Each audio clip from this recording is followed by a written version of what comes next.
Recordatorio número uno que nosotros debemos hacer.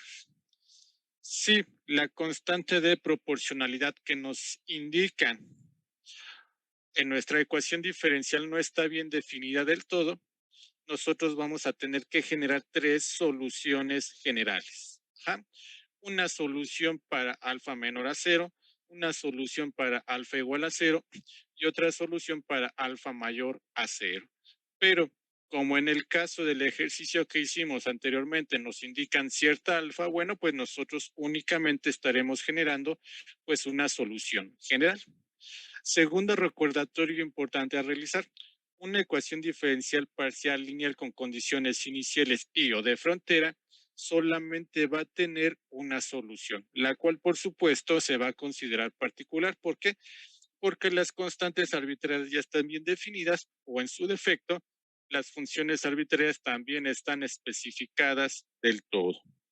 Tercer recordatorio a realizar. La forma de la solución general obtenida por el método de separación de variables no coincide con lo dicho en la definición de solución general para una ecuación diferencial parcial lineal. ¿Por qué? Porque en la definición nos indica que nosotros idealmente o teóricamente deberíamos de tener funciones arbitrarias y nosotros ya demostramos analíticamente que mediante esta técnica no es así. ¿Por qué? Porque lo que aparecen son precisamente constantes arbitrarias. ¿Y esto por qué? ¿Habremos hecho algo malo? La respuesta no. Todo lo que hicimos fue correcto. Pero generamos estas constantes arbitrarias por lo siguiente. Nosotros tomamos una ecuación diferencial parcial lineal. ¿Qué hicimos? Bueno, le aplicamos la separación de variables.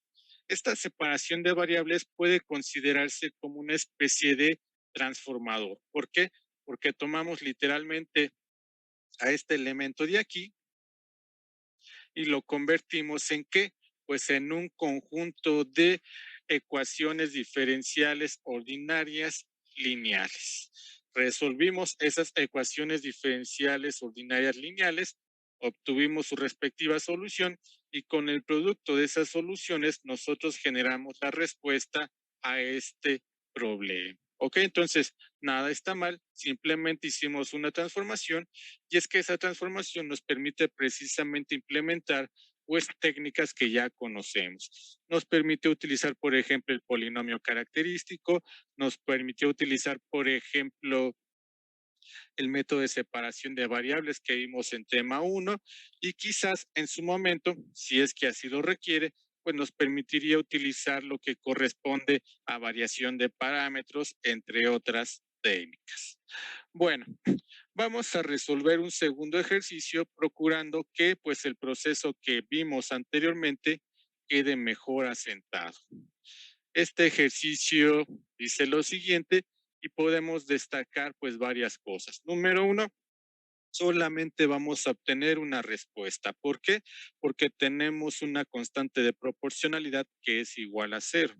Segundo, no vamos a calcular soluciones particulares porque no hay condiciones de frontera y también, por supuesto, no hay condiciones iniciales. Tercero, esta ecuación diferencial parcial, a diferencia de la anterior, pues resulta ser de coeficientes variables. ¿Cómo lo sabemos? Bueno, porque las derivadas, obviamente la que se da con respecto de X y la que se da con respecto de Y, pues tienen por coeficientes precisamente a las dos variables independientes, ¿ok? Esto podría hacernos pensar quizás que el ejercicio se complica, esto podría hacernos pensar quizás a lo mejor en una respuesta más pequeña, bueno, nos puede hacer pensar muchas cosas, pero bueno, hay que resolverlo para saber precisamente con qué estamos trabajando. Entonces, vamos a llevarnos esto de aquí, lo pegamos en nuestra pizarra y lo resolvemos. Bien, ¿qué era el primer paso que nosotros debíamos de implementar? Pues era precisamente establecer nuestra hipótesis. Esa hipótesis que nos permite generar una solución con base pues en técnicas ya vistas anteriormente. Entonces, vamos a realizar el paso uno, que es plantear hipótesis. Muy bien. ¿En qué consiste la famosa hipótesis? Pues en decir o establecer lo siguiente. Nosotros vamos a mencionar que U de x, y es igual al producto de f de x por algo llamado g de y. Y aquí, pues obviamente nuestra variable dependiente es igual a u, mientras que nuestras variables independientes son precisamente x y y. Bien, ya planteamos la correspondiente hipótesis que hay que hacer después. Bueno, básicamente validarla como solución en nuestra ecuación diferencial, parcial y lineal. Entonces, paso 2, validar la nueva representación de la solución en la ecuación diferencial lineal y parcial. Ok, bueno, entonces vamos a tomar nuestra ecuación diferencial, la cual es precisamente x por la segunda derivada parcial de u con respecto de x, más y que multiplica a la derivada parcial de u con respecto de y todo esto estaría siendo igualado, por supuesto, con u. Bien, excelente. ¿Qué vamos a hacer a continuación? Pues obviamente sustituir nuestra solución, obviamente refiriéndonos al producto entre f y g. Perfecto. Bueno, continuamos aquí y colocamos lo siguiente. X que multiplica a la segunda derivada parcial con respecto de x de u. ¿Cuánto vale u ahora? Pues precisamente f de x por g de y. Bien, luego que tendríamos más y que multiplica a la primera derivada parcial con respecto de x de algo llamado u, que para fines prácticos o fines de cálculo nosotros denominamos como f de x por g de y. Perfecto. ¿Qué sigue? Bueno, una igualdad. Y esa igualdad se da precisamente con respecto de u, pero u ahora vale, insisto, f de x por g de y. Perfecto. Ya tenemos todo sustituido. Ahora lo que resta, pues propiamente es aplicar las respectivas derivadas parcial. Recordemos, hay términos que participan en un producto y que no dependen de la respectiva variable con la cual nosotros vamos a realizar la derivada. Por lo tanto, ¿qué vamos a hacer con ellas? Considerarlas constantes y sacarlas del respectivo operador. Por lo tanto, esto estaría convirtiéndose en lo siguiente. X que multiplica a g de y, lo cual a su vez multiplica a la segunda derivada parcial de x con respecto de f de x. Bien, luego tendríamos a y que multiplica a f de x, que multiplica a la derivada parcial con respecto de x de algo llamado g de y. Y de una vez voy a tomar a este elemento de aquí y lo voy a pasar a mi costado izquierdo para tratar de realizar pues alguna simplificación, porque observemos, en la derecha participa una f de x y en la izquierda también participa cierta f de x. Por lo tanto, bueno, aquí nos va a quedar como f de x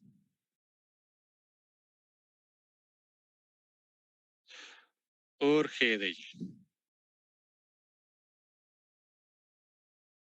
Y bueno, todo esto ya igualado con 0. Ok, bueno, aquí tengo f de x, aquí tengo f de x. ¿Qué podemos hacer con ella? Bueno, pues considerarla como factor común, obviamente en esos dos términos. Por lo tanto, pues estaríamos generando lo siguiente.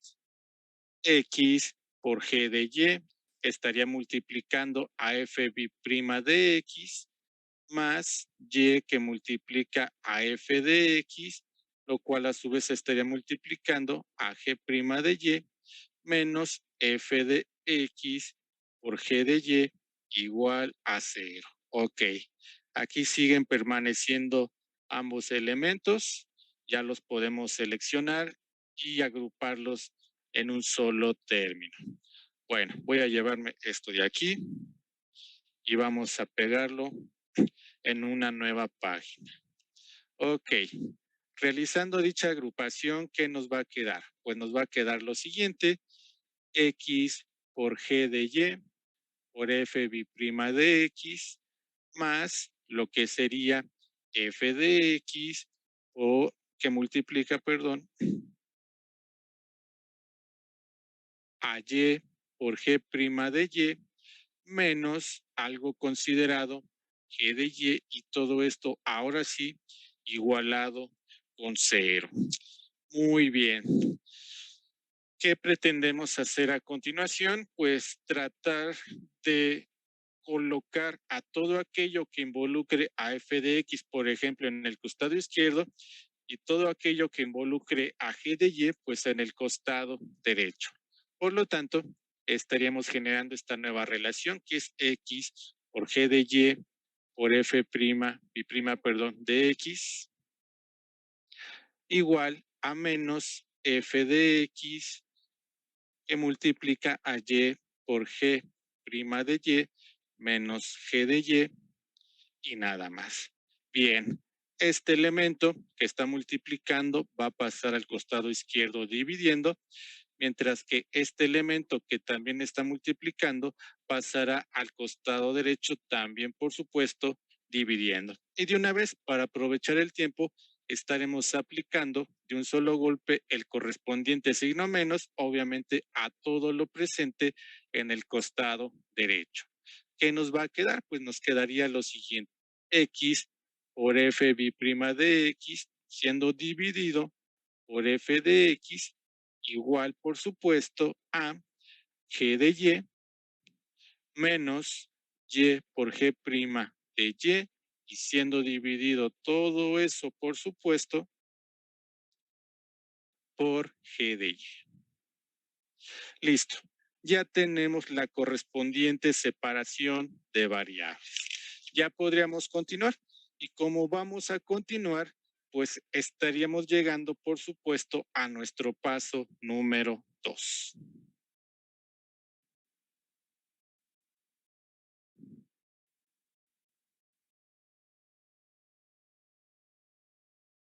Muy bien. ¿Qué nos indica el paso número 2?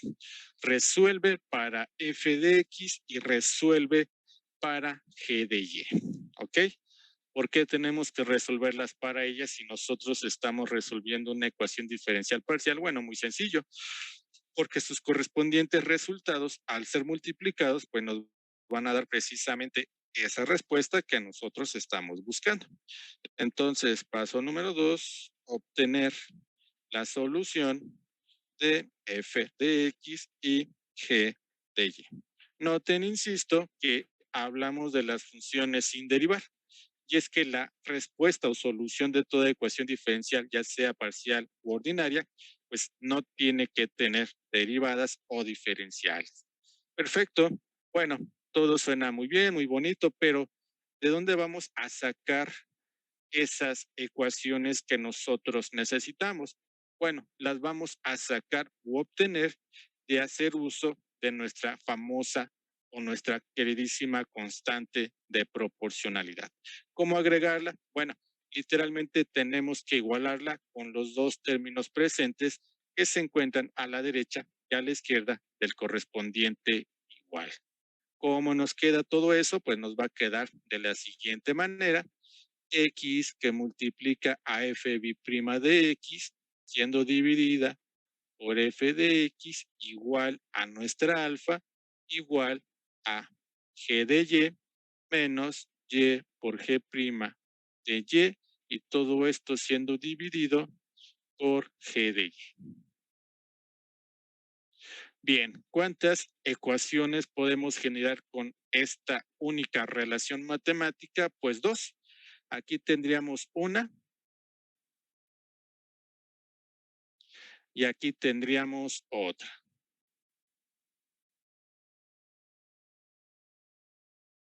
Recuerden, alfa es muy importante para nosotros porque gracias a eso nosotros podemos resolver las correspondientes dos incógnitas de manera separada. Se encuentran ligadas, sí, pero de manera separada. Ahora, alfa va a tomar un valor. ¿Mm? Si alfa es menor a cero, su correspondiente equivalente para fines prácticos de cálculo sería menos k cuadrada. Si alfa es igual a cero, bueno, no va a tener otro equivalente que precisamente cero. Y si alfa resulta ser mayor a cero, bueno, pues su equivalente para fines prácticos de cálculo quedaría como k cuadrada positiva. ¿En qué escenario estamos nosotros? Pues estamos aquí. En resumen, lo que está a la derecha y a la izquierda de alfa, pues obviamente va a tener que ser igualado con cero. Dicho eso, pues vamos a empezar en este caso de izquierda a derecha. Es decir, partiremos de encontrar la solución de f de x. Así que abrimos una nueva página y colocamos lo siguiente. F de x. Muy bien. ¿Cuál es la ecuación a utilizar? Bueno, la ecuación a utilizar es la siguiente. X que multiplica a f' de x entre f de x tiene que ser igualado con alfa, lo cual es equivalente a cero. Bueno, nosotros para resolver las ecuaciones diferenciales tratamos de que tengan pues un formato polinomial, es decir, que partamos de la derivada de mayor orden hasta, si es posible, nuestra respectiva variable dependiente sin derivar. Entonces, ¿qué tendríamos que hacer? Pues tendríamos que tomar, por ejemplo, a este elemento y pasarlo multiplicando al costado derecho. ¿Qué implica esto? Pues implica que nosotros tengamos a x f b' de x igual a 0 que multiplica a nuestra f de x. Bueno, ¿qué tenemos aquí? 0 por f de x, 0. Por lo tanto, esto va a quedar como x f b' de x igual a 0. Bien, ¿qué otra cosa realizábamos nosotros cuando pretendíamos resolver ecuaciones diferenciales? Bueno, pretendíamos, por ejemplo, normalizar. ¿Qué implica normalizar? Pues tomar el coeficiente de la derivada más alta y con él dividir a todo, absolutamente todo lo presente en la correspondiente ecuación diferencial. Entonces, vamos a implementarlo y con esto generaríamos la siguiente relación que sería f b' de x igual a 0 entre x. Bueno, 0 entre x, ¿cuánto nos da? Pues precisamente 0. Por lo tanto, ¿a qué llegamos? Bueno, pues llegamos a que f b' de x va a ser igual a 0. Bien, tenemos que resolver esa ecuación diferencial, la cual, por cierto, ya es ordinaria. Ahora viene la pregunta del millón. ¿Cómo resolverla? Y para saber cómo resolverla, yo tengo que analizarla y establecer si es de coeficientes variables, si es de coeficientes constantes, si es homogénea, si no es homogénea, si es lineal, si no es lineal. ¿Qué tipo de ecuación tenemos ahí? Una ecuación homogénea de coeficientes constantes. Ajá, y además, Y lineal. y lineal. ¿Por qué esa cosa es homogénea? Bueno, porque la derivada en este caso está siendo igualada con cero. Decimos que es de coeficientes constantes porque aquí hay un 1, solamente que no le gusta que lo vean. ¿Por qué decir que es lineal? Bueno, porque aparte de que ese coeficiente es 1, pues aquí tenemos una potencia también 1, a la cual se encuentra elevada la correspondiente derivada. ¿Cómo resolver entonces esa incógnita que tenemos al momento? Pues a través de nuestro polinomio característico. Y para que yo genere un polinomio característico, pues debo de tener primero un polinomio diferencial. Por lo tanto, eso de manera alterna quedaría expresado de la siguiente forma, como d cuadrada que actúa sobre f de x. Y todo esto estaría siendo igualado con cero. Ahora, para ese polinomio característico, insisto, nosotros requerimos al polinomio diferencial. Y el polinomio diferencial se forma por todo eso que está siendo multiplicado por mi f de x. Entonces, este polinomio diferencial sería estrictamente una d al cuadrado, siendo igualada con 0. Porque recuerden, sacamos el polinomio y lo igualamos con 0 para dar paso precisamente al polinomio característico. Ahora, aunque todo va bien, no podríamos continuar. ¿Por qué? Porque esta d no es una variable, es un operador. ¿Cómo puedo solventar ese problema? Pues simplemente cambiando a d por una lambda. Y esto me estaría llevando a lo siguiente: lambda cuadrada es igual a 0. Bueno, ya está todo muy directo, no tengo ni siquiera que utilizar la ecuación general cuadrática, mucho menos matemática, todo se remite a un simple despeje. Bueno, despejemos. Lambda 1,2 es igual a ¿qué? A más menos 0. Estrictamente tendríamos que colocar raíz cuadrada de 0, pero la raíz cuadrada de 0 nos da precisamente 0. Ahora, por esa potencia 2 debemos agregar precisamente el signo más y el signo menos. ¿En qué se traducen estas raíces? Bueno, se traducen en tener raíces reales y repetidas.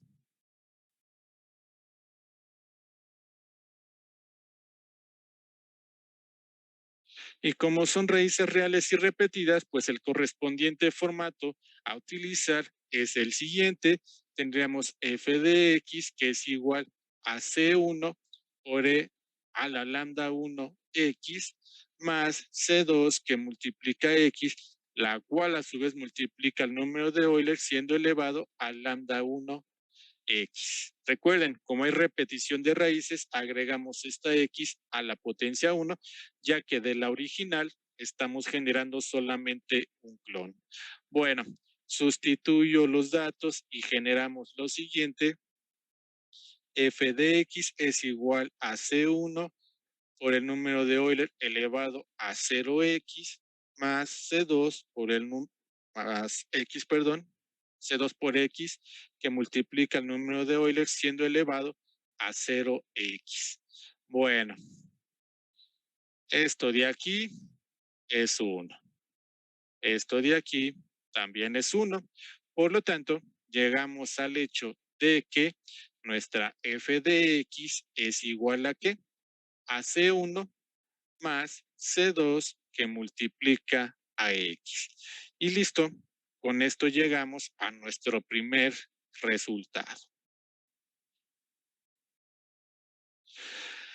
¿Qué tenemos que hacer ahora? Bueno, lo que tenemos que hacer a continuación, por supuesto, es encontrar a G de Y. Y para encontrar a G de Y, debemos de cambiar la correspondiente ecuación a la siguiente. ¿Cómo nos quedará esa nueva ecuación? Bueno, nos quedará de la siguiente manera: como G de Y menos Y por G' de Y, y todo esto siendo dividido por G de Y. ¿Con qué lo vamos a igualar? Bueno, lo vamos a igualar con alfa. Y esa alfa a que es igual a su vez a 0, ¿no? Ya que nos están indicando que debemos trabajar ese caso. Bueno, del mismo caso que en f de x hay que tratar de generar una ecuación diferencial polinomial. ¿Qué tengo que hacer para ello? Pues simplemente tomar este denominador y pasarlo al costado derecho. Por supuesto, multiplicando. Y con ello llegamos a esta expresión matemática que es g de y menos y por g' de y, siendo igualado a 0 por g de y.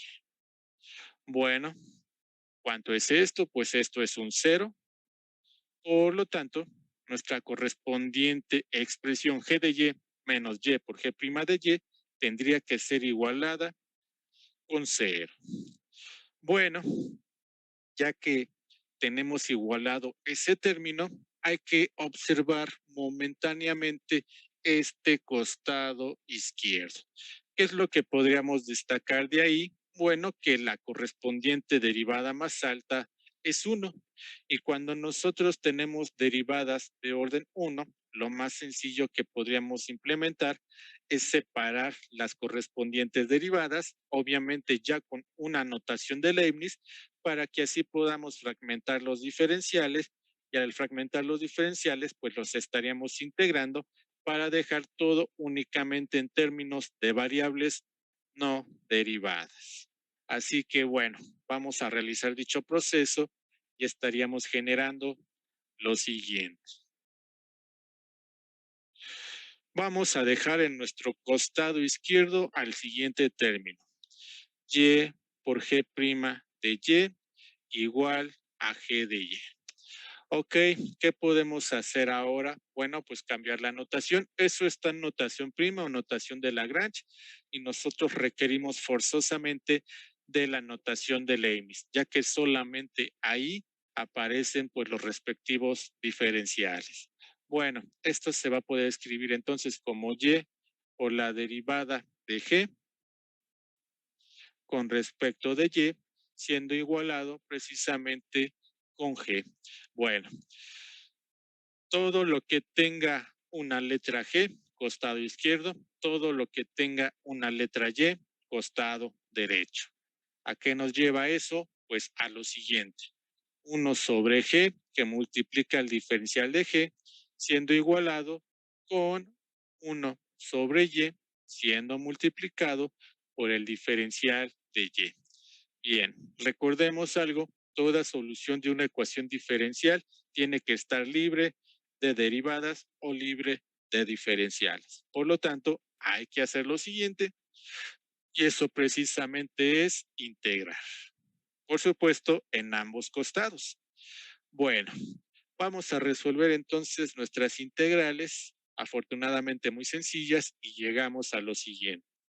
Logaritmo natural de G más una constante C1 igual al logaritmo natural de Y, por supuesto, más una constante C2. Yo requiero de tener a G forzosamente despejada. No me interesa tanto lo que le ocurra a Y. Insisto, me importa y me importa mucho que G esté despejada. ¿Cómo puedo despejarla? Bueno, pues haciendo uso de los correspondientes exponenciales, por lo cual tendríamos que plantear la siguiente relación: número de Euler elevado al logaritmo natural de G más una constante C1 y todo eso siendo igualado, por supuesto, a otro número de Euler siendo elevado al logaritmo natural de Y más una constante C2. Bien, apliquemos propiedades. Esto y esto, por ejemplo, se anulan, esto y esto también se anulan. ¿Qué nos queda? Pues nos va a quedar lo siguiente: G, que multiplica el número de Euler elevado a C1 igual a nuestra Y siendo multiplicada por el número de Euler siendo elevado, por supuesto, a una constante C2. Bien. Número de Euler elevado a una constante arbitraria, que nos da como resultado, pues otra constante arbitraria. Vamos a llamarla C3, porque C2 ya la utilizamos. Número de Euler siendo elevado a otra constante arbitraria, bueno, da como resultado precisamente otra constante arbitraria. Por lo tanto, ¿qué podemos hacer con ello? Bueno, plantear la siguiente relación: G, que multiplica a la constante C sub 2, sería igual a lo siguiente: Y por una constante C sub 3. Bueno, insisto, nosotros queremos a G solita, por lo tanto hay que despejarla. Y al despejarla tendríamos que tomar este elemento y lo pasaríamos dividiendo, por supuesto, al costado opuesto, lo cual nos permitiría entablar la siguiente ecuación. G de Y, ya que al final de cuentas depende de Y, sería igual a lo siguiente: C sub 3 entre C sub 2, multiplicando todo eso a nuestra Y. Bien, constante entre constante. ¿Qué nos da? Pues como resultado otra constante. ¿Cómo podemos dejar esto ya de manera final? Pues con la siguiente forma. G de Y es igual a ¿qué?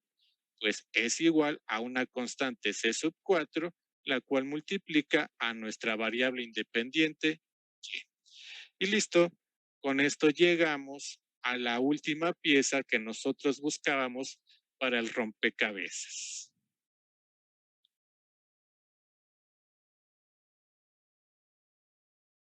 Bien, ya encontramos eso. Ahora, ¿qué vamos a hacer? Pues vamos a entablar un paso número 4 en el cual nosotros vamos a armar pues, nuestra correspondiente solución general. Entonces, agregamos nuestro último paso y escribimos lo siguiente.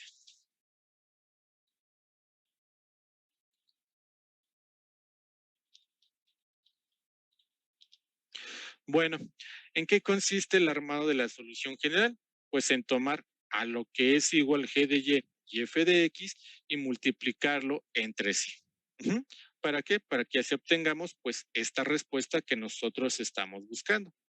Entonces, ¿qué teníamos originalmente? Bueno, pues que u de x, y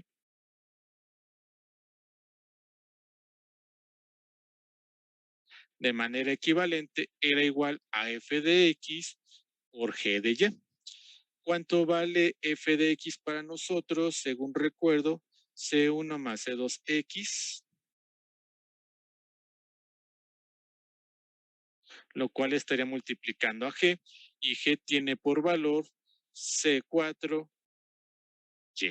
Bueno, hagamos los productos, son muy sencillos afortunadamente, y con esto pues llegamos a nuestra solución final.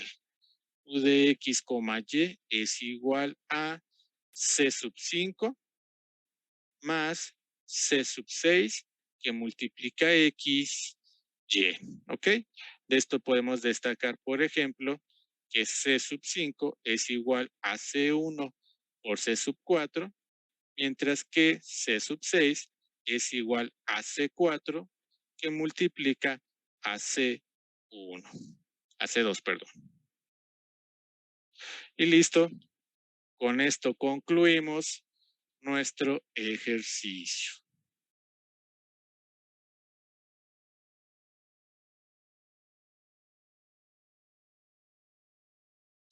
Es una solución, insisto, que se va a caracterizar porque tiene constantes arbitrarias, no tiene funciones arbitrarias. ¿Y esto por qué? Bueno, porque tomamos la ecuación diferencial original y con el método de separación de variables la transformamos en un conjunto de ecuaciones diferenciales lineales y ordinarias. Sí.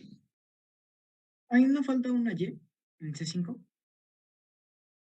¿Aquí en C5? Ajá. ¿Dónde? Por eso no falta la Y. Es que está Es esta, ¿no? multiplicando. No, porque sería C1 por C4Y y eso Ah, sí, sería sí, sí, C5Y. ya la vi, gracias. Ah, tendría que estar aquí.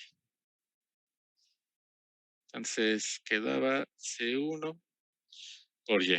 Ahora sí, ya estamos correctos. Muchas gracias. Bueno, entonces mencionaba que no hay funciones arbitrarias porque realizamos la transformación, resolvimos esas ecuaciones diferenciales lineales y ordinarias, obtuvimos su respuesta y con su respuesta al multiplicarlas entre sí, generamos o recreamos la correspondiente solución que partió pues de una simple hipótesis. Bueno, pues hasta aquí, compañeros, compañeras, queda nuestro concepto de introducción a las ecuaciones diferenciales parciales. Obviamente quiero resaltar algo muy importante. No es todo. Hay todavía mucho más, pero bueno, esto se considera lo básico para, obviamente, materias o asignaturas posteriores. ¿Sería el fin, por supuesto, de nuestro tema número 4? La respuesta es no. ¿Por qué? Porque, bueno, hay todavía un concepto que va a ser muy importante para nosotros, especialmente si ustedes se encuentran en esta parte de la ingeniería eléctrica o en esta parte de las telecomunicaciones. ¿Cómo se llama ese concepto que nos queda pendiente y vale la pena conocer? Pues la serie de Fourier. Serie de Fourier, insisto, es muy valioso para la electrónica, es muy valioso para las telecomunicaciones, ya que principalmente ahí pues se hace uso de mucho modelado de fenómenos físicos mediante funciones, ¿no? Funciones que vale pues bastante la pena poderlas aproximar de una forma mucho más sencilla, mucho más práctica. Bueno, vamos a darnos un receso de 10 minutos y continuamos para comenzar con esto último que se llama serie de Fourier. Gracias. Recording stopped.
la fórmula de Poisson. A todo esto, hablando de funciones periódicas complicadas, pues vale la pena preguntarnos algo. ¿Qué es una función periódica? Bueno, una función periódica se puede definir como aquella función para la cual se cumple la siguiente relación. F de x es igual a f de x más t, siendo t, por supuesto, una constante que se llama periodo de la función. Ok, perfecto. Es una función que cumple con la siguiente relación, pero ¿qué es el periodo de una función? Bueno, el periodo de una función es la longitud del intervalo más pequeño que contiene exactamente una copia del patrón repetido. Es decir, una porción de curva que nosotros estaremos observando a lo largo y ancho de nuestra correspondiente función. Por ejemplo, tenemos a f de x igual a tangente de x. Si nosotros acotamos esta porción, la cual se encuentra delimitada por el intervalo de menos pi medios a pi medios, y aplicamos la correspondiente diferencia para conocer la longitud de dicho intervalo, estaríamos logrando la siguiente relación. T es igual a pi medios menos pi medios, lo cual nos daría como resultado 2pi entre 2, que es totalmente equivalente a tener pues simplemente esta pi de aquí. En esa porción de curva, la cual tiene una longitud de pi, nosotros estaremos encontrando esa porción que se estaría repitiendo pues a lo largo de mi eje X, tanto en la sección positiva como en la sección negativa. Vamos a tomar a pi y la vamos a multiplicar por 3. ¿Qué es lo que observamos? Bueno, lo que estamos observando es que de mi porción original surgieron 2 copias. Ya no la voy a multiplicar por 3, la voy a multiplicar por 5. ¿Qué es lo que pasa? Bueno, lo que pasa es que ya no voy a tener 2 copias, al contrario, voy a tener 4. Y así nosotros podemos seguir y seguir, obviamente en este caso, nada más en este caso, multiplicando por números impares. ¿Por qué no utilizar, por ejemplo, 2? ¿Por qué no utilizar, por ejemplo, 4? Bueno, porque al multiplicar por un número par, nosotros no estaríamos provocando copias completas. Es decir, estaríamos generando, por ejemplo, ya sea esta porción o esta porción, las cuales pues no se pueden considerar válidas, ya que nosotros queremos ver la curva original, no trozos, insisto, la curva original completa. Bueno, cuando nosotros nos enfrentemos a esas funciones periódicas complicadas, lo mejor y lo más sano que podemos hacer es trabajar con una aproximación. Pero no va a ser una aproximación cualquiera, tiene que ser una aproximación que nos resulte cómoda porque puede ser ya familiar para nosotros y además en cuanto a naturaleza, pues no tiene que ser complicada. Imagínense utilizar una aproximación que sea más difícil de utilizar que el propio problema, pues realmente no tendría mucha lógica. Entonces, nosotros queremos algo relacionado, algo que ya conozcamos y que pues sea fácil de manipular. Algo que cumple con todas esas características es precisamente la serie de Fourier, la cual se estaría expresando de manera analítica, pues de la siguiente forma. ¿Qué podemos destacar de esta expresión? Bueno, todo aquello que multiplica a un coseno, a un seno, o que simplemente no estuviese multiplicando a un seno o un coseno, como sería el caso de A sub 0, pues se podría considerar como coeficientes. Estos coeficientes, por supuesto, tienen que ser reales, ya que una serie trigonométrica de Fourier, la cual nosotros estaremos trabajando en este curso, pues se va a sustentar con los números reales. Ahora, ¿por qué aparece seno? ¿Por qué aparece coseno? ¿Por qué no involucrar a tangente o por qué no involucrar a la cotangente? Bueno, hay un motivo de peso y es que tanto el seno como el coseno son funciones periódicas y además continuas. Esas dos son características muy, pero muy poderosas para seleccionarlas. Y si no me creen, pues hay que ver la siguiente imagen. Dominio del coseno, todos los reales. Dominio del seno, todos los reales. Algún hueco, alguna separación, algún salto que veamos en seno y coseno, ninguno. Para cada valor de la respectiva abscisa de su dominio, estaremos encontrando la correspondiente ordenada. Esta situación no ocurre con la tangente, no ocurre con la secante, no ocurre con la cosecante, perdón, y tampoco ocurre con la cotangente. ¿Y cómo nos podemos dar cuenta? Bueno, por esas rectas verticales que simbolizan pues las asíntotas. Y es que precisamente en esos valores que nosotros observamos, por ejemplo, aquí o aquí, se estarían generando tristemente indeterminaciones, resultados que no son válidos para nuestra causa. Bueno, si nosotros queremos entablar pues una aproximación mediante la serie de Fourier, pues prácticamente debemos enfocarnos en calcular tres coeficientes, A sub 0, A sub n y B sub n. ¿Cómo los podemos calcular? Pues los podemos calcular mediante las siguientes relaciones, las cuales, como podemos observar, pues son todas integrales. Ahora, todas estas ecuaciones o todas estas expresiones tienen un factor en común. Aparte de involucrar obviamente a la función aproximar, pues tienen un extremo de integración inicial de menos pi y tienen un extremo de integración final igual a pi. ¿Qué estaríamos observando con este intervalo de menos pi a pi? Pues lo siguiente. Toda función a transformar en primera instancia deberá de tener un periodo de 2pi. ¿Sí? ¿Podríamos tener funciones periódicas con un periodo no igual a 2pi? La respuesta es sí.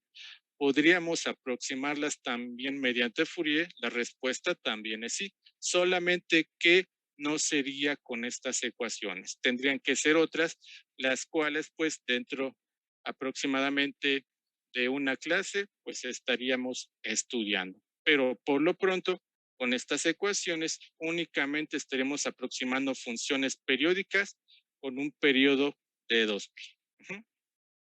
Bueno, ¿qué más podemos destacar de estas ecuaciones? Pues tres cosas básicamente. Número uno, algunos de estos coeficientes pueden ser iguales a 0. Y esto a veces depende mucho de la geometría o de la simetría que pueda tener nuestra función con respecto a cierto eje. Segundo, la aproximación que nosotros obtenemos por Fourier puede representarse tanto de manera compacta como de manera extendida. La que vimos hace unos momentos es precisamente la versión extendida. Y tercero, si nosotros queremos corroborar que efectivamente lo calculado esté correcto, pues habría que graficar obviamente la curva original con respecto a la curva aproximada mediante Fourier.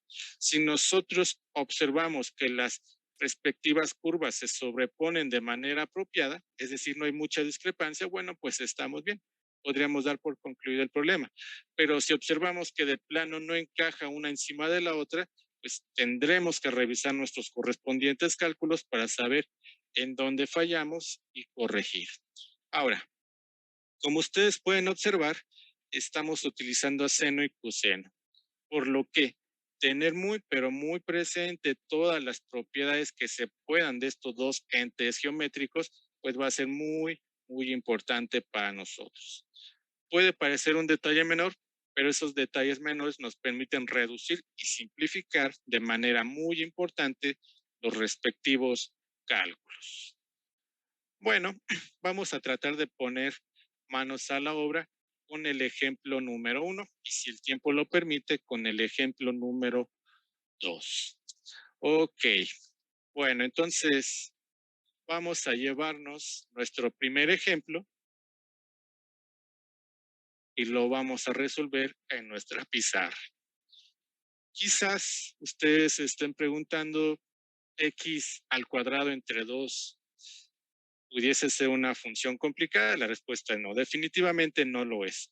Pero quiero que observen que aunque nosotros tengamos curvas sencillas, estas también pueden aproximarse mediante la serie de Fourier. Y sobre todo, no necesariamente la función complicada tiene que ser trigonométrica para que nosotros la podamos aproximar mediante la suma de senos o cosenos. Puede ser polinomial, puede ser logarítmica, puede ser exponencial, puede ser racional, puede ser irracional. Vaya, puede ser lo que guste y mande, siempre y cuando sea periódica, nosotros la podríamos aproximar con Fourier. Bueno, paso número 1 a utilizar para resolver la correspondiente transformación. Obtener o determinar nuestro coeficiente A sub 0.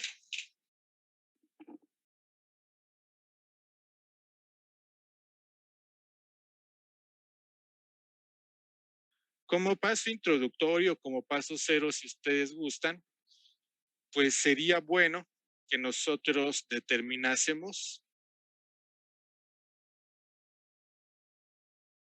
o aclarásemos que efectivamente la función tiene cierto periodo, porque dependiendo de ese periodo vamos a utilizar ciertas ecuaciones de Fourier. En este caso coincide con que el periodo es de 2pi.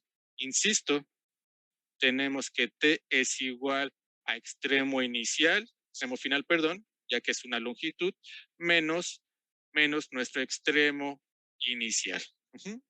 Esto quedaría entonces como pi más pi, resultado 2pi. Y como es 2pi, podemos aplicar estas primeras ecuaciones de la serie de Fourier. Bien, ya lo aclaramos. Ahora sí, vamos con nuestro coeficiente A sub 0. ¿Cómo se define ese coeficiente? Pues se define de la siguiente forma. Tenemos 1 sobre 2pi que multiplica a la integral de menos pi a pi, que actúa sobre f de x diferencial de x. Bueno, ¿qué hay que hacer? Afortunadamente, sustituir por el momento en dicha expresión. Y esto nos llevaría a lo siguiente, 1 sobre 2pi, que multiplica la integral de menos pi a pi de nuestra f de x, que es precisamente x al cuadrado sobre 2 diferencial de x. Listo.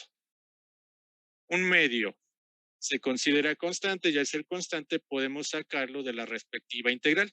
¿Qué va a quedar con ello? Pues nos va a quedar un cuarto de pi, bueno, un 1 entre 4pi, perdón, que estaré multiplicando la integral de menos pi a pi de x al cuadrado. Y todo esto, por supuesto, diferencial de x.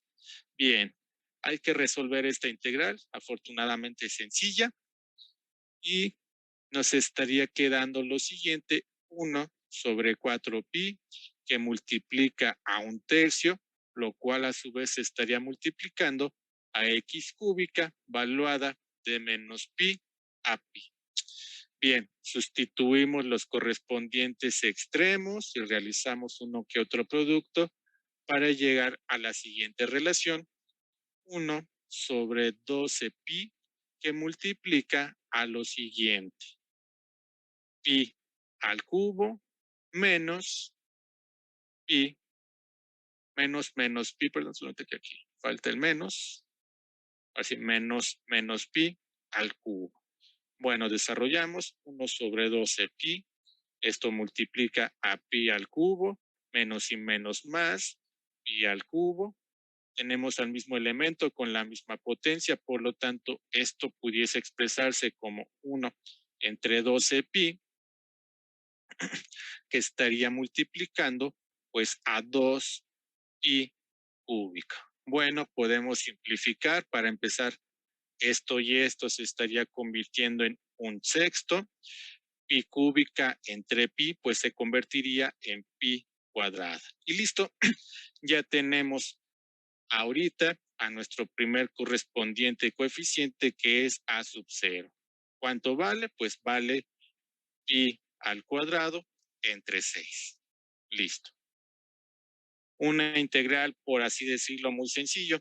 Acabamos de proveer pues al término constante de la respectiva serie de Fourier para esta expresión x cuadrada entre 2. Perfecto. ¿Qué sigue a continuación?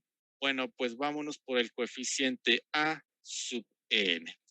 Ok, vamos a realizarlo en una nueva página y escribimos lo siguiente.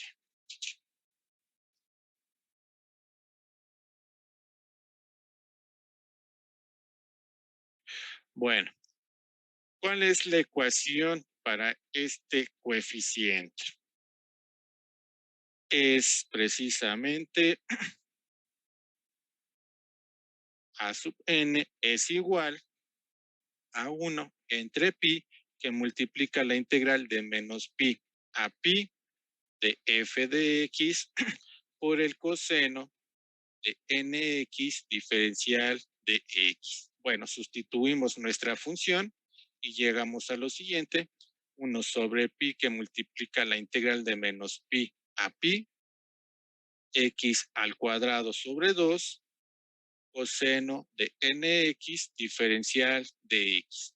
De nueva cuenta, un medio, es decir, este elemento que estaría subrayando o encerrando con un color verde, puede considerarse constante y lo sacamos de la correspondiente integral. ¿Para qué? Pues para que nos quede una expresión más cómoda que trabajar, ¿no? Entonces llegaríamos a 1 sobre 2pi que multiplica la integral de menos pi a pi de x al cuadrada que multiplica al coseno de nx diferencial de x. Listo, tenemos esa integral. ¿Cómo la podríamos resolver? Bueno, lo mejor y creo que lo más sano sería utilizar pues una integración por partes.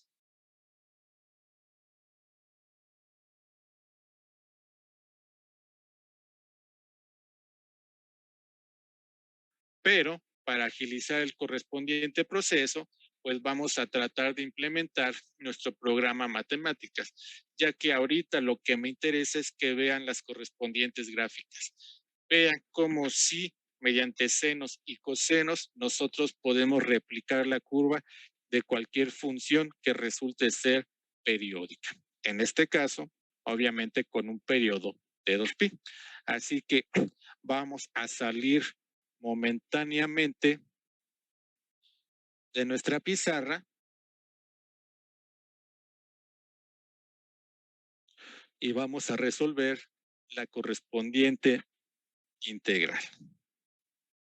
Ok, bueno, aquí tenemos nuestro programa ya abierto.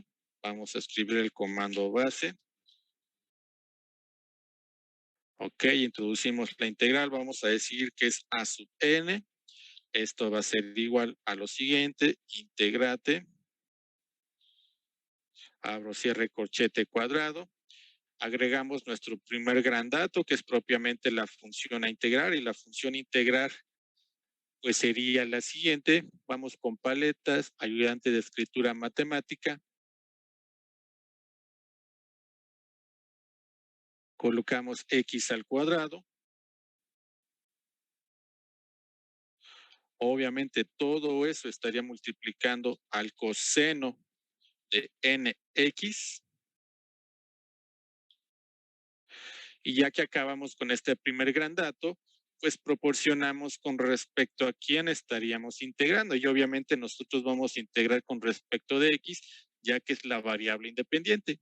Perfecto, damos Shift Enter y generamos la siguiente ecuación. De hecho, sería la predilecta, aunque se vea un tanto aparatosa, definitivamente sería lo mejor. Si nosotros le damos en simplificar, obtenemos esa cosa y pues no es lo más cómodo del mundo, ¿verdad? Entonces, insisto, nos tomamos a esta porción y la llevamos a nuestra pizarra. Bueno, voy a copiarla porque debemos agregar los correspondientes extremos de integración. Entonces, primer término del resultado de esta integral, ¿cómo nos va a quedar? Pues nos va a quedar de la siguiente forma, como 2x por el coseno de nx siendo dividido por n al cuadrado. Obviamente evaluado de menos pi a pi. Perfecto. segundo término del resultado de esta integral nos quedaría como menos 2 más n al cuadrado por x al cuadrado por el seno de nx, siendo dividido en este caso por n cúbica. Además, hay que evaluarlo de menos pi a pi. Ahora, ya puedo cerrar mi corchete cuadrado. Aquí es justamente donde tienen que entrar nuestras propiedades. Veamos unos ejemplos. Compañeros, compañeras, ¿cuánto vale el seno de 1pi? 0. 0. ¿No? Para pronto. Seno de 2pi, ¿cuánto vale? 0. 0. ¿Cuánto vale el seno de 15pi? 0. 0, ¿no? Por lo tanto, todo esto nosotros lo podemos resumir de la siguiente manera. Seno de npi es igual a 0, siendo n igual a 1, a 2, etcétera, etcétera. Bien, ok. Por así decirlo, ya resolvimos esta parte de aquí. Vamos con esta.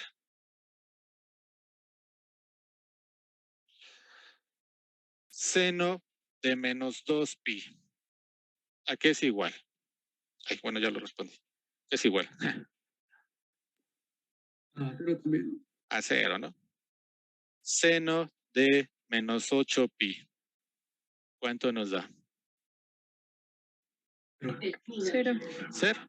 Y podríamos continuar así por el resto de la noche para llegar al hecho de que el seno de menos npi es igual a 0, siendo n, al igual que en el caso anterior, pues 1, 2, 3, etcétera, etcétera. Por lo tanto, ¿qué es lo que nos va a quedar de estos ejemplos que acabamos de hacer? Bueno, pues nos estaría quedando lo siguiente. A sub n es igual a 1 entre 2pi, estaría multiplicando a 2x por el coseno de nx entre n al cuadrado, valuada de menos pi a pi, más un 0. Todo esto se vuelve 0, ya sea que nosotros trabajemos con el pi positivo o con dicho pi negativo. Bueno, ¿qué nos queda? Pues trabajar ese elemento que sobrevive momentáneamente. Ok, vamos a hacerlo. 1 sobre 2pi, que estaría multiplicando a lo siguiente. ¿Dónde vamos a sustituir a pi? ¿En x? Sí. ¿En n? No. Entonces, dicho lo anterior, nos va a quedar lo siguiente.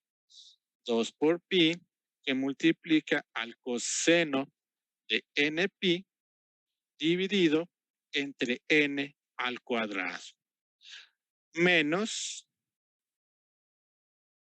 2 por menos pi, que multiplica al coseno de npi entre n al cuadrado. Y bueno, ¿qué es lo que tenemos aquí? Menos y menos, pues se convertiría en un más, ¿verdad? Por lo tanto, llegamos a la siguiente relación. 1 sobre 2pi, que multiplica a 2 veces 2pi por el coseno de npi, siendo dividido todo eso por n al cuadrado. Bueno, hay que tratar de simplificar lo que se pueda, ¿verdad? Y de esa simplificación, ¿qué podríamos tachar? Bueno, por ejemplo, este 2 y este 2 se anulan. Este pi y este pi también se anulan. ¿Podríamos reducir más términos? Creo que no. Sería ya prácticamente todo. Muy bien, ¿a qué llegamos entonces? Pues llegamos a que nuestro segundo gran coeficiente, es decir, a sub n, es igual a lo siguiente. 2 por el coseno de npi entre n al cuadrado. Y listo. Ya tenemos, insisto, a nuestro segundo gran coeficiente. Y vean, de nueva cuenta, el considerar propiedades de los senos y bueno, próximamente de los cosenos van a ser de mucha ayuda cuando nosotros tengamos que plantear estos resultados de manera analítica. Obviamente ya el programa lo puede hacer, ¿no? Al programa le da igual qué propiedad pues tendría que considerar. Él ya implementa ciertos códigos y obviamente nos proporciona los correspondientes resultados. Bueno, entonces vámonos con nuestro último coeficiente que está relacionado con B sub n. Ok. Entonces, aquí tenemos el número 3. Sería coeficiente B sub n. ¿Qué distinguía a este coeficiente del anterior? Bueno, el anterior involucraba en su ecuación a coseno. Este va a involucrar a seno de n de x. Por lo tanto, esta expresión se puede representar de la siguiente forma como b sub n es igual a 1 entre pi que multiplica a la integral de menos pi a pi de f de x por el seno de nx diferencial de x. Ok, vamos a sustituir nuestros datos.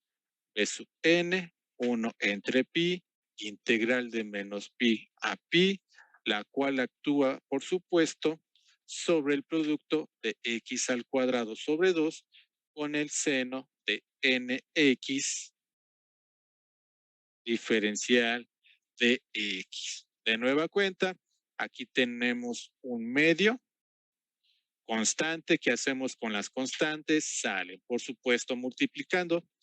Muy bien, ¿qué podemos escribir al respecto? Pues podemos escribir que nuestro coeficiente b sub n es igual a 1 entre 2pi que multiplica a una integral de menos pi a pi que actúa sobre x cuadrada seno de nx diferencial de x.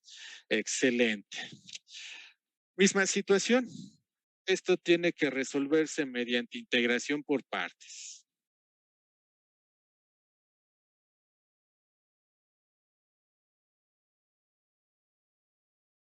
Perfecto, pero como nosotros queremos agilizar un poco el proceso, pues vamos a retomar nuestra integral que hicimos en matemática. ¿Para qué? Para que al final de cuentas terminemos aplicando los correspondientes extremos de integración, hagamos uso de una que otra propiedad y podamos llegar así al respectivo resultado. ¿Sí? Nada más agregamos 1 sobre 2pi y abrimos nuestro corchete cuadrado. Bien, vamos a cambiar aquí nada más esto. Ya no es coseno, es seno, por supuesto. El argumento se sostiene. Shift Enter y nos queda eso de ahí. Ok, vamos a llevárnoslo. Insisto, no vale la pena que hagan la simplificación, queda una expresión pues un tanto feíta. Y esto definitivamente nos conviene más porque ya está separado, ¿no? Es más fácil evaluarlo estando así.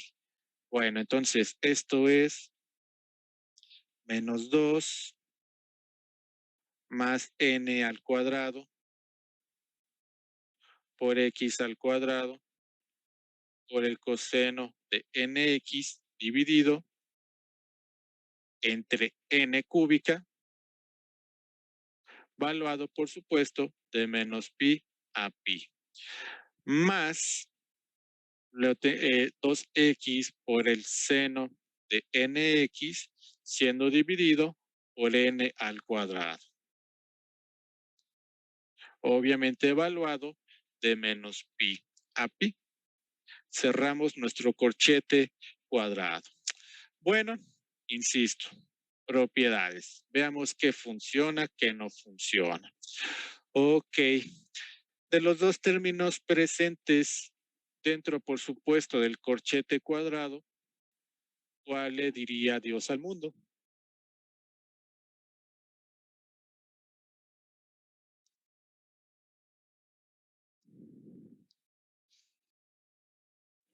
El segundo, ¿no? El segundo, Sí. porque estaríamos hablando del seno de NP y estaríamos hablando también del seno de menos NP, que para fines prácticos, y lo acabamos de observar hace unos momentos, siempre sin importar el valor de n, va a terminar un 0. Entonces, esto le dice adiós al mundo. ¿Qué nos va a quedar? Pues nos va a quedar lo siguiente. 1 sobre 2pi que multiplica a menos, aquí me faltaba un menos si mal no recuerdo, menos 2 más n cuadrada por x cuadrada coseno de nx siendo dividido por n al cubo. Obviamente evaluado de menos pi a pi. Muy bien, pues ni modo, hay que evaluar, ¿no? ¿Qué nos estaría quedando del correspondiente proceso? Pues lo siguiente. Tendríamos aquí 1 sobre 2pi que multiplica a menos 2 más n al cuadrado pi cuadrado coseno de npi dividido entre n cúbica más, porque este menos con menos se convierte en más, menos 2 más n cuadrada menos pi cuadrada por el coseno de menos npi, siendo dividido todo, absolutamente todo esto, entre n cúbica. Muy bien. Menos pi al cuadrado, pues obviamente se transforma en pi cuadrada, ¿no? No tiene mucha opción de convertirse en otra cosa. ¿Qué otra cosa podríamos cambiar?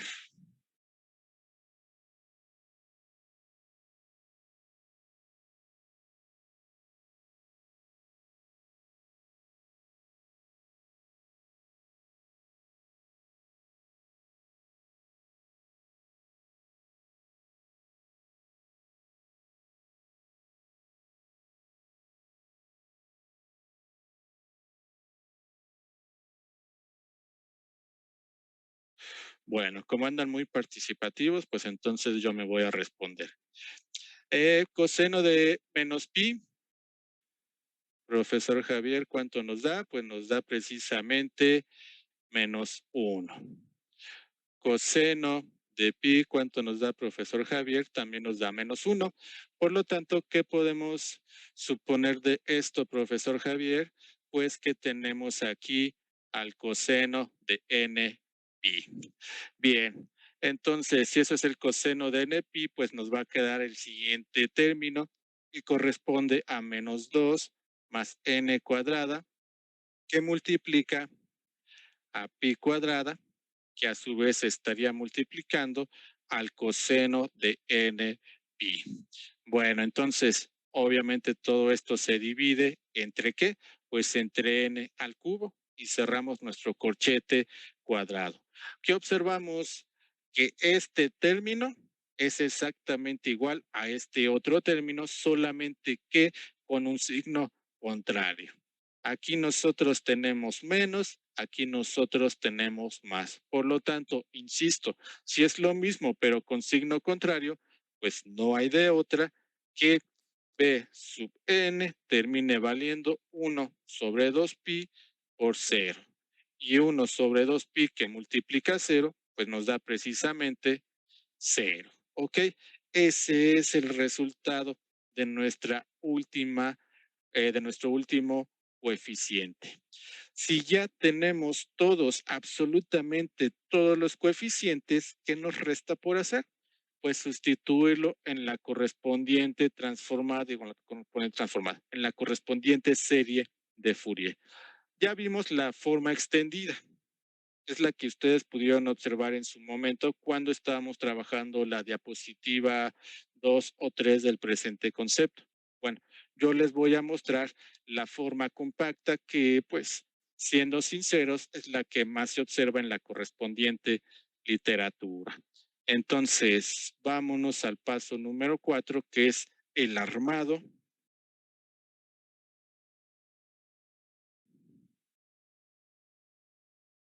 de la serie de Fourier. Ok. Bueno, entonces, ¿cómo armamos esto? Pues de la siguiente manera. Tenemos f de x, que es igual a nuestra a sub 0, más una sumatoria que empieza desde n igual a 1 y termina hasta infinito de los siguientes términos. A sub n, que multiplica al coseno de nx, más b sub n, que multiplica al seno de nx. Esa es la correspondiente forma compacta. Si ustedes empiezan a proveer valores de 1, 2, 3, 4 y 5, pues obviamente estaríamos generando a todos esos términos que, insisto, vimos hace unos momentos en la respectiva lámina. Bueno, hay que sustituir precisamente lo que nosotros calculamos. A sub 0, ¿cuánto valió? Pues valió precisamente pi cuadrado entre 6, más nuestra sumatoria que empieza desde n igual a 1 y termina hasta infinito. Obviamente, actuando sobre a sub n, coseno de nx, b sub n y seno de nx. A sub n, ¿cuánto nos dio? Nos dio 2 coseno de n pi entre n al cuadrado. Entonces aquí colocamos 2 coseno de n pi entre n al cuadrado. ¿Multiplicando a quién? Pues precisamente al coseno de nx. B sub n, ¿cuánto vale? 0. 0 a quien multiplica al seno de nx. Muy bien, pues vamos a simplificar lo que se pueda. 0 por lo que sea nos da un rotundo 0. ¿Qué nos queda? Pues nos queda lo siguiente: pi cuadrada entre 6 más la sumatoria desde n igual a 1 hasta infinito de 2 por el coseno de n pi entre n al cuadrado. Y listo, esto ya corresponde a la solución de mi problema.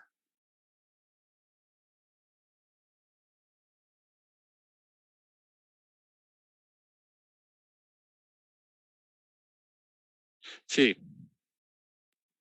Profesor, ¿ahí qué le pasó al otro coseno de n de x? al otro coseno, Ajá. no lo escribí. Eso fue lo que le pasó. Gracias. Entonces, este también lo tenemos que hacer a un lado.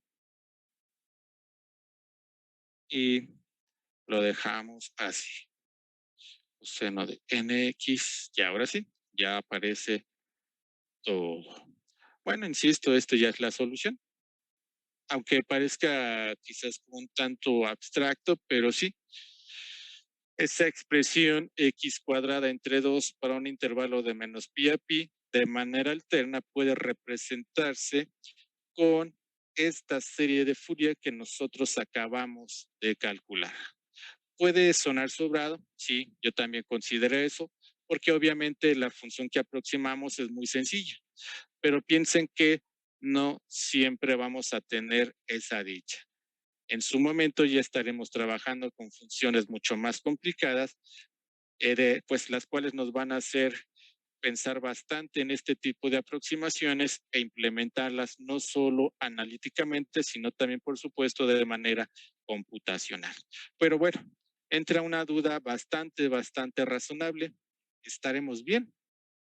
¿Estaremos mal? Es muy posible que se me haya pasado un signo, es muy posible que no haya hecho uso apropiado de una correspondiente propiedad o simplemente ignoré cierto proceso. ¿Cómo podemos verificar todo esto? Pues graficando.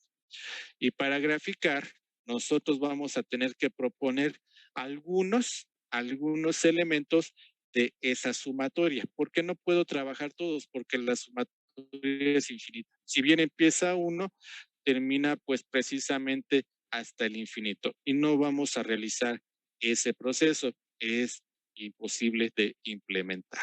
Vamos a considerar nada más 4 términos de esa sumatoria, ¿ok? Bueno, entonces vamos a abrir una nueva página y tenemos lo siguiente. De x que actúa sobre pi cuadrada entre 6 más lo que correspondería a la siguiente expresión. Tendríamos 2 coseno de n pi, que sería precisamente 1 pi, entre 1 al cuadrado, que multiplica ¿a quién? Pues multiplica al coseno de 1x. ¿Esto a qué es igual? Es igual a pi cuadrada sobre 6 más 2 veces el coseno de pi, que multiplica a nuestro coseno de x. Obviamente tiene una equivalencia y esa equivalencia es la siguiente.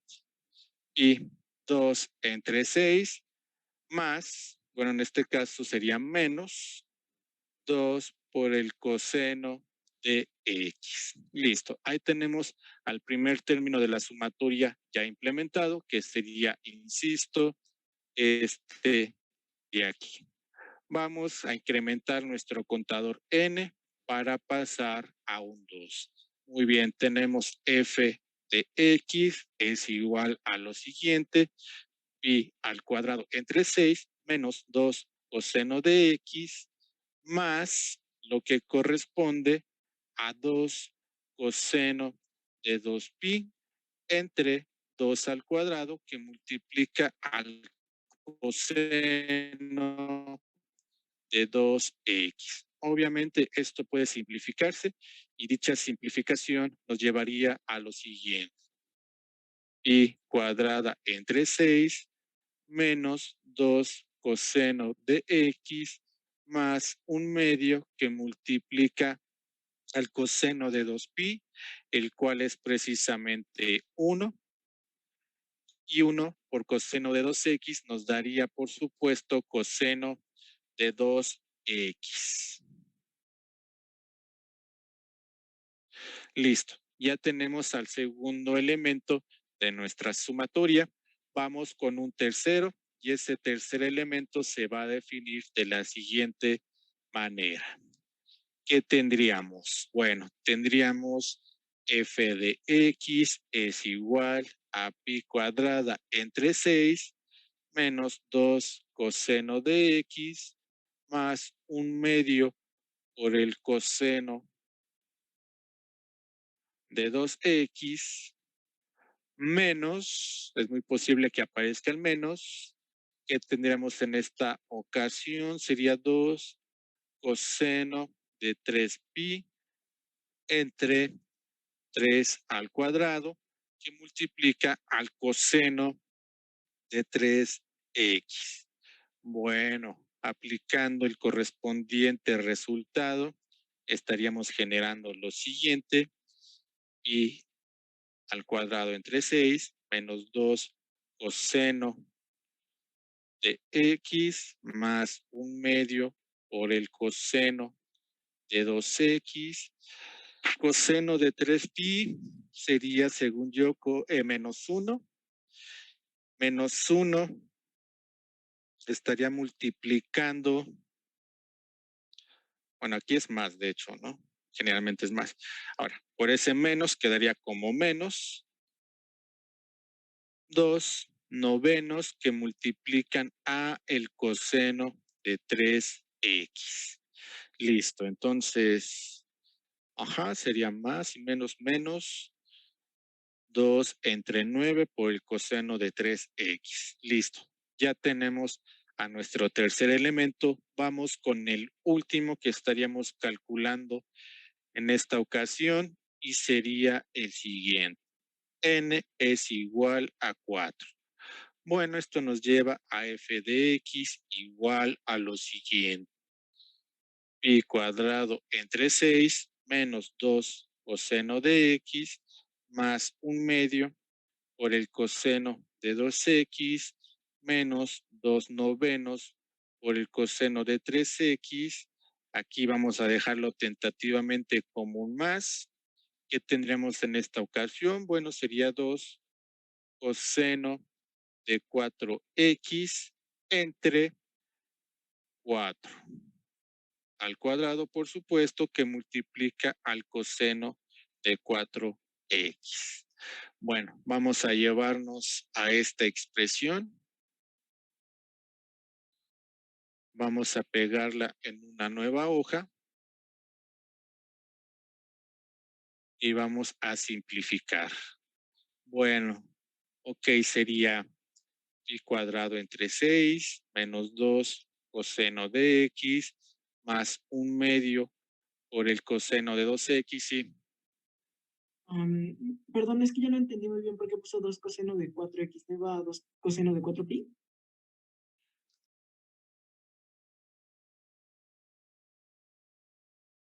ok, 1/2 coseno de 2x menos 2 novenos de coseno de 3x sería coseno de 4pi es 1. 1 por más quedaría como 1 positivo. Luego nos quedaría 2 entre 16, que estaría correspondiendo a lo siguiente. 1/8, el cual multiplicaría al coseno de 4x. Listo. Vamos a colocar puntos suspensivos. ¿Por qué? Porque, bueno, es una continuación de los términos que nos estarían faltando. Insisto, la suma involucra desde una n igual a 1 hasta prácticamente infinito. Si nosotros simplemente no escribimos esos puntos, estaríamos estableciendo que nuestra sumatoria no es infinita, lo que sería pues obviamente contradictorio. Entre más elementos podamos agregar, pues mucho mejor va a ser para fines de cálculo. Ok, bueno, pues entonces esto ya sería nuestra forma extendida, la cual pasaríamos a graficar y estaríamos observando pues cómo se va comportando. Bueno, entonces vamos a salir de nuestro escritorio y vamos a realizar las correspondientes gráficas y sería gráfica número 1 es igual a lo siguiente, plot, abrimos, cerramos corchete cuadrado, 0.5 que multiplica un x al cuadrado, la cual por supuesto va a ser graficada en un intervalo de menos pi a pi, damos shift enter, ahí está. Esa es nuestra función que nosotros transformamos. Insisto, no es complicada, pero para fines prácticos, para fines demostrativos, es importante para nosotros.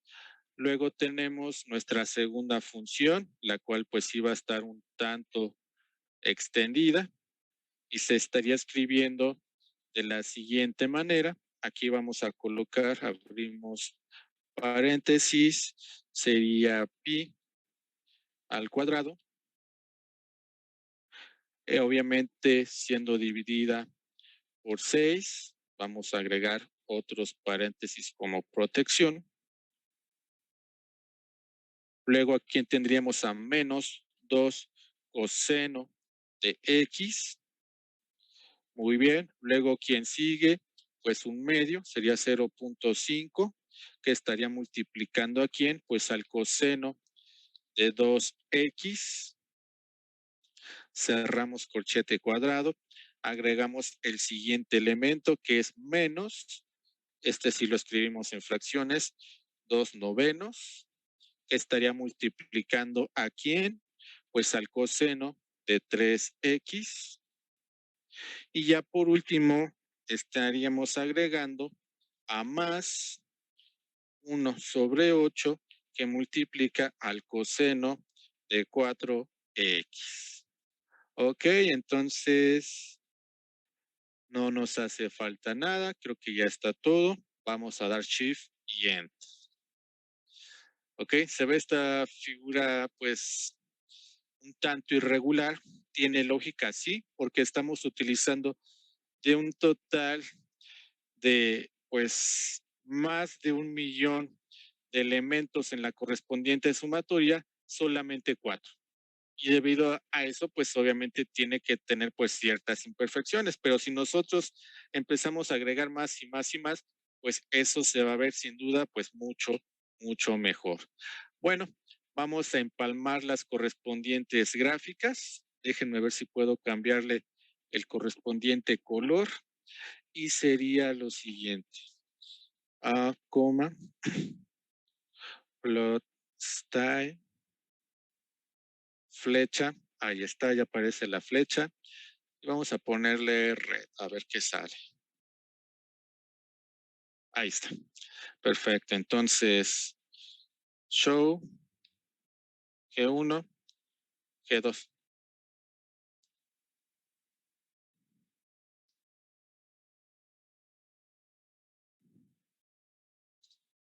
Y listo. Ahí tenemos nuestra función original, que es la curva que ustedes pueden apreciar en color azul, y tenemos pues la correspondiente función aproximada en color rojo. A pesar de que nada más utilizamos 4 elementos de una sumatoria infinita, creo que se lograron resultados bastante buenos. Si incrementamos, insisto, las pequeñas discrepancias que nosotros pudiésemos observar, por ejemplo, aquí, obviamente en los extremos, también, por ejemplo, en donde se ubica el respectivo vértice, pues tendría que desaparecer. Pero esta gráfica, pues ya es síntoma de que todo lo que acabamos de calcular, pues está correcto. Así que podemos tomar este gráfico y llevarlo a nuestra respectiva lámina. Ahí está. Entonces, lo que se encuentra en color rojo es nuestra serie de Fourier mediante 4 términos.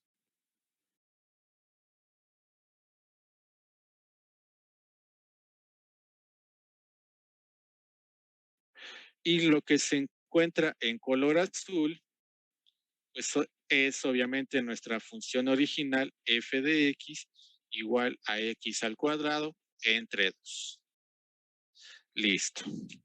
Y bueno, pues con eso concluimos nuestro ejercicio y nuestra parte introductoria de Fourier. Recording stopped. Bueno, compañeros que participaron, por favor activen su manita en la correspondiente